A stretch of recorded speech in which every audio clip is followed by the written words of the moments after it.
被譽為世界最美的車站之一，最有名的金箔冰淇淋。這個城市到處地板都在噴水。台灣的湯圓比較好吃，全部都是古老的紅木屋為主的抹茶提拉米蘇，上面還有金箔，超推，有抹茶控一定要來。那我們現在來到了這個北路的金澤，那金澤這邊很有名的就是車站外面那個很大的像鼓一樣，他們叫做鼓門的一個拱形的大門，對，還有裡面的穹頂，因為裡面穹頂他們的當初設計概念就是說，希望金澤這個車站它穹頂可以像雨傘一樣保護讓大家，因為金澤這邊以厚重的絲雪跟大雨聞名，所以其實有一句話就說，在金澤你可以忘記帶午餐，但千萬不能忘記帶傘。所以他们這個穹頂，他們的設計初衷就是給大家像傘一樣遮蔽大家。像外面那個鼓門的話，就是仿照真的可以打鼓的下面那個柱子去做出来的拱門。這個車站也被譽為世界10大智能車站，有非常漂亮的穹頂，就是金澤的鼓門。地上非常滑，大家看一下，這邊是金澤外面的街道。現在就真的是下了非常大的雪。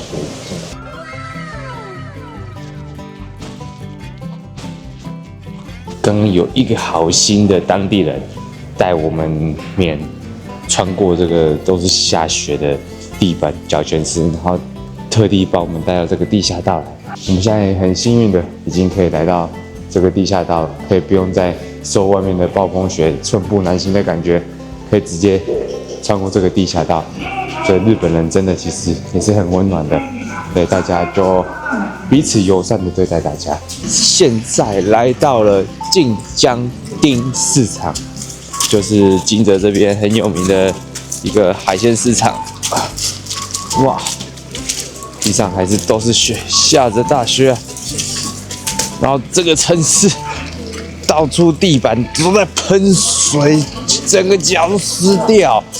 原本雪如果沒有被它噴水是不會濕的，要噴到整個腳都濕掉。現在就是在這個近江町市場裡面，這是很有名的黑喉魚嗎？以黑色喉嚨的魚類聞名的黑喉魚，這個就是這邊的松葉蟹。這邊是一間排隊非常多人的炸物，這是一間可樂餅專賣店。那我們等下就買一個銷售量第1名或第2名的來吃吃看看。那我們就來買這個前3名的第3名，這看起來名字比較厲害，蟹肉奶油可樂餅，一個是460元。I would like this number 3. Number 3. Number 3. ありがとう。ありがとうございます。這就是剛剛買到排隊非常多人的蟹肉奶油乳酪餅的這個可樂餅名店，我們來試試看看。這個蟹肉還沒吃到，但是奶油很多，然後很燙，因為現做的，所以非常燙，沒有太多的真實的蟹肉口感，但是就是蟹肉味很重。可能其他的會比較好啦，這個我覺得好像有點還算普通，是因為它寫蟹肉可樂餅，我覺得期望蠻高的，但是吃不太到什麼蟹肉，一點點而已。就是我們點的這些關東煮，因為這邊也很有名的關東煮，我們就來試試看看。第一個這個是牛肚，牛肚有點筋太多，但是味道是很好吃很重的。這是一般的黑輪，還可以普普通通。章魚哦，章魚好大塊。章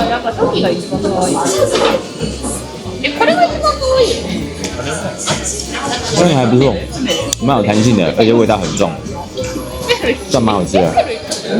這是油豆腐，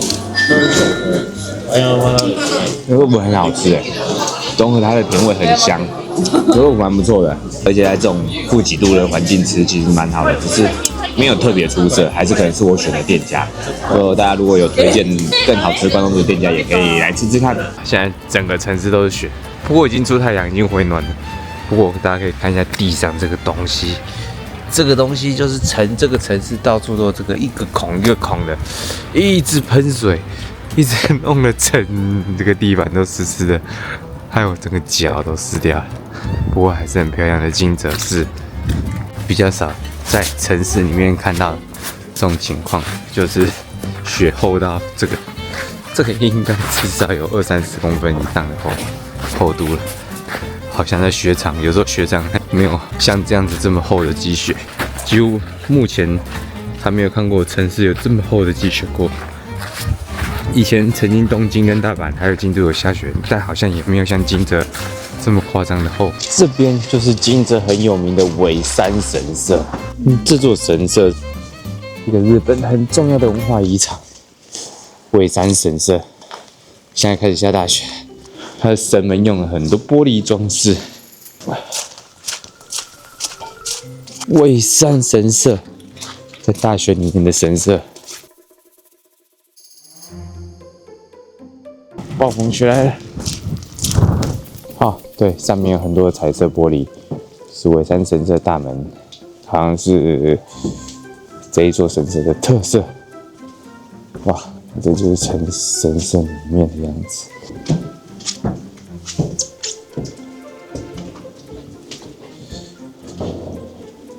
這邊就是金澤很有名的兼六園，我們來看一下，現在比較難看出庭園造景了，畢竟現在全部都被白雪覆蓋，而且非常滑。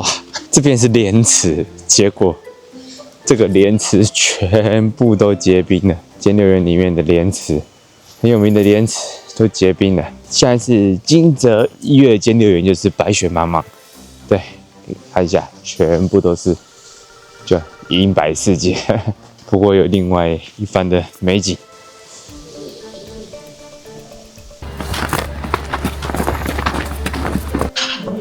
接下來就是我們在兼六園吃金澤最有名的金箔冰淇淋。金箔冰淇淋，让給大家看一下，就是很有名來金澤大家一定會吃的金箔冰淇淋，試試看看。金箔本身沒有什麼味道，那就是香草冰淇淋加金箔，就是來吃個紀念的，有吃到金箔冰淇淋就好了。接下來還有點他們一個傳統的抹茶，對，抹茶那有附這個小小的紅豆泥，那來先吃一個紅豆泥看看。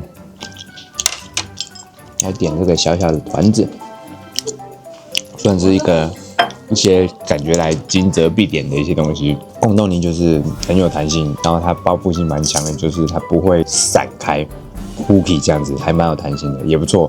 但是以它的單價，大家可以上網查一下，就是普遍的單價會多少高一些，就是有來吃過就可以了。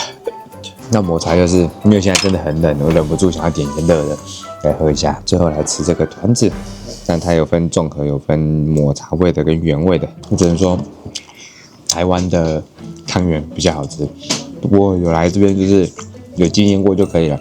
有吃過就覺得這個氣氛配上這些東西，也不用再去在意它的 CP 值，就是大家有來這邊吃過，很棒。這個氛圍，這個城市，對這個感覺 ，OK。這邊來到了金澤城，那金澤城是百萬石田家他們歷代藩主的城居，也是金澤這邊最具代表性的地標，就建於16世紀末，然後它曾經是加賀藩政治與軍事的核心。我們前面看到這邊就是最有名的石川門，這邊就是金澤城了。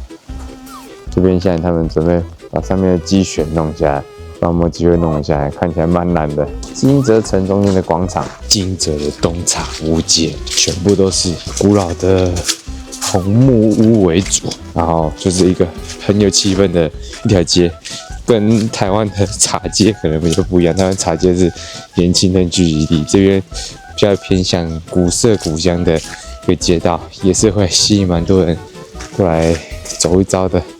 現在這種抹茶。接下來我們到動物茶街，我們點了一個這邊最有名的，反正這邊都是以抹茶最聞名。看這個是抹茶拿鐵。啊，我只能說負7度的這個時候喝抹茶拿鐵真的很舒服。但它抹茶拿鐵的話，我覺得就跟一般台灣或其他地方的抹茶拿鐵沒有太大的差別。現在令我期待是這個抹茶提拉米蘇，上面還有金箔，我們試看看抹茶提拉米蘇，我覺得超級好吃。它的奶油甜而不膩，然後它抹茶不會甜，但是我又很喜歡很重茶味的東西，它就是抹茶味很重，一點點微苦，但是我覺得這種微苦搭配的非常剛好，所以抹茶拿鐵非常推薦。抹茶冰淇淋，對，抹茶冰淇淋就跟一般的抹茶冰淇淋差不多，但是它這家的抹茶很厲害，它的抹茶味很重，就是調得很好，抹茶味非常香，所以其實也蠻推薦的。只要是抹茶商品，我覺得都蠻棒的。這家的話叫做 Mocha House 抹茶館，的話就是在這個東茶屋街上面一間蠻有名的 Mocha House。那整體的話，抹茶系的商品超推，有抹茶控一定要來。回來金澤了，結束了今天一整天金澤的探險。然後最後回来金澤，晚上已經沒有人了，但是就是晚上的金澤車站。金澤真是一個很奇妙的城市，就是地上一直噴水的城市，看到整隻腳都濕掉。那其實整體的話也是蠻值得一來的城市啊，有很多富有歷史的一些古蹟。那最重要還是它車站真的是超級漂亮，有機會大家一定要過來看一下這個世界最美的車站之一。金澤火車站，那我們這集影片就用夜間的金澤火車站畫下這個句點，謝謝大家。